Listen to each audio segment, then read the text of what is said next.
আসসালামু আলাইকুম। এখন আমরা দেখব উপসহকারী প্রকৌশলী ইলেকট্রিক্যাল চাকরি প্রস্তুতির সিলেবাস। যারা সবসময় প্রশ্ন করেন কোন বইগুলো পড়ব তাদের জন্য এই আজকের ভিডিওটি। তো বন্ধুরা চলুন দেখে নিই ডিপার্টমেন্ট অংশ থেকে আমরা কি কি পড়ব। ডিপার্টমেন্ট অংশ থেকে প্রথমে অপটিমাম বা রেজোনেন্স যে কোনো একটি পড়লে হবে।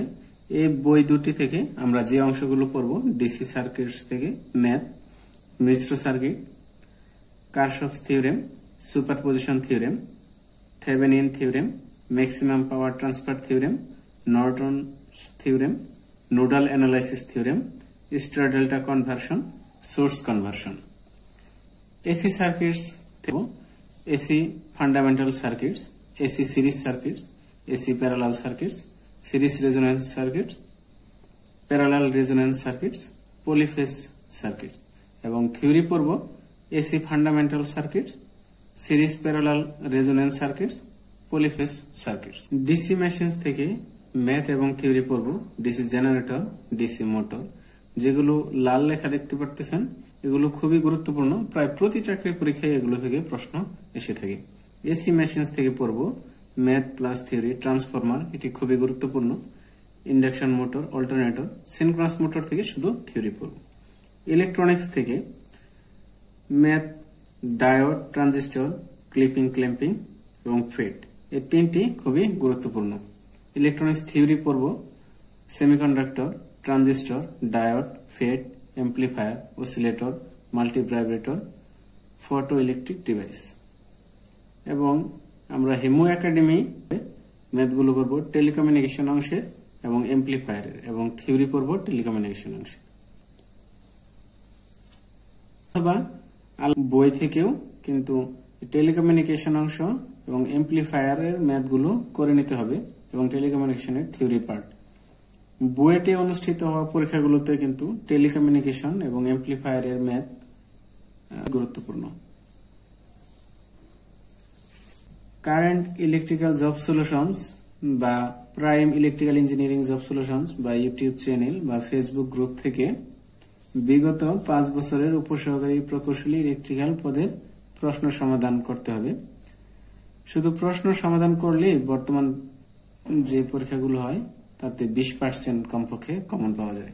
এবার বেসিক ইলেকট্রিসিটি বই থেকে ম্যাথ করতে হবে, রেজিস্ট্যান্সের সূত্র, আপেক্ষিক রোধ, পাওয়ার ও এনার্জি, বিদ্যুৎ বিল সংক্রান্ত, সেল ও ব্যাটারি এবং ক্যাপাসিটরের প্রয়োগ। থিওরি বিভিন্ন সূত্র বা বিভিন্ন সংজ্ঞাগুলো পড়তে হবে। এগুলো হচ্ছে বিদ্যুৎ কি, বিদ্যুৎ বিভব, বিভব পার্থক্য, কারেন্ট, ভোল্টেজ, বিদ্যুৎ প্রবাহের ফলে প্রতিক্রিয়াগুলো, কোলাম কি, ভোল্ট, আন্তর্জাতিক ভোল্ট, রেজিস্ট্যান্স, ওহমের সূত্র, আপেক্ষিক রোধ, পাওয়ার, এনার্জি, জুলের সূত্র, সিরিজ প্যারালাল সার্কিট বৈশিষ্ট্য, কারেন্ট ডিভাইডার সূত্র, ভোল্টেজ ডিভাইডার সূত্র, চুম্বক ক্ষেত্র, flux density, field intensity, magnetic flux, ম্যাক্সওয়েলের কর্ক সূত্র, ফ্লেমিনের লেফট রাইট হ্যান্ড সূত্র, অ্যাম্পিয়ার সুইমিং সূত্র, ইএমএফ, কুলাম্বের সূত্র ইত্যাদি।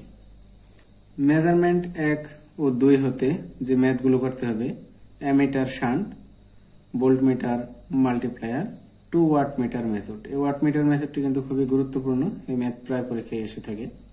এবং থিওরি পড়তে হবে বিভিন্ন অতি সংক্ষিপ্ত প্রশ্নগুলো, টর্ক, বিভিন্ন এরর, বিভিন্ন instrument type, swamping resistance, multiplier, burden, time constant, বিভিন্ন মিটার ইত্যাদি।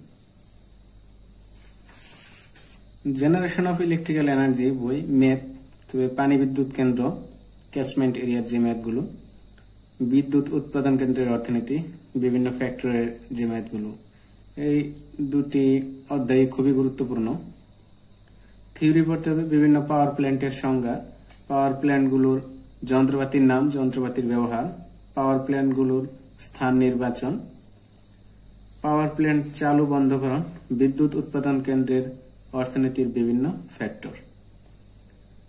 সুইচ গিয়ার এন্ড প্রোটেকশন যে ম্যাথগুলো করতে হবে, শর্ট সার্কিট কারেন্ট হিসাবকরণ, সার্কিট ব্রেকারের গঠন ও কার্যাবলী, এখানে একটি ম্যাথই আছে, ও রিলে, এখানেও একটি ম্যাথ আছে। থিওরি সম্পূর্ণ বই লাইন টু লাইন, এটি শুধু লিখিত পরীক্ষা নয়, ভাইভাতেও খুবই কাজে লাগে, এবং ইন্ডাস্ট্রি জবের ক্ষেত্রেও এই সুইচ গিয়ার এন্ড প্রোটেকশনটা খুবই কাজে লাগে।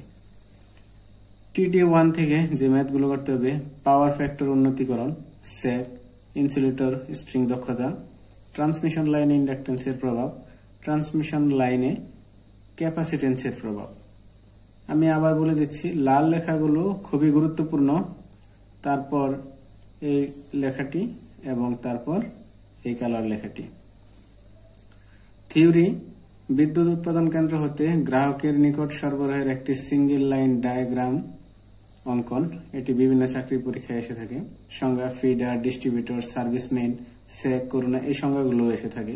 Skin effect, Ferranti effect, transposition, visual critical voltage, disruptive critical voltage, system loss, string দক্ষতা, এসি ডিসি ট্রান্সমিশনের তুলনা, ক্যালভিনের সূত্র, পিএফআই এর পদ্ধতি, ওভারহেড লাইনের অংশ, কন্ডাক্টরের তুলনা, বিভিন্ন ইনসুলেটর, স্ট্রিং দক্ষতা উন্নতিকরণ ইত্যাদি।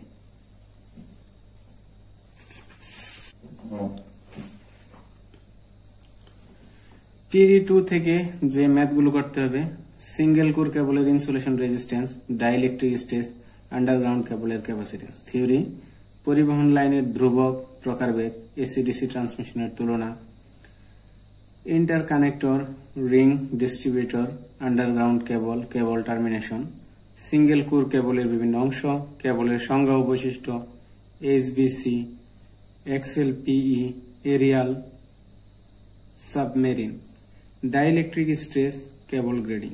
নন ডিপার্টমেন্ট: ডাইজেস্ট, কারেন্ট অ্যাফেয়ার্স, সর্বশেষ 4 মাস যখন পরীক্ষা হবে সে মাস থেকে বিগত 4 মাস, MP3, দৈনন্দিন বিজ্ঞান, প্রফেসরস অফ সলিউশন।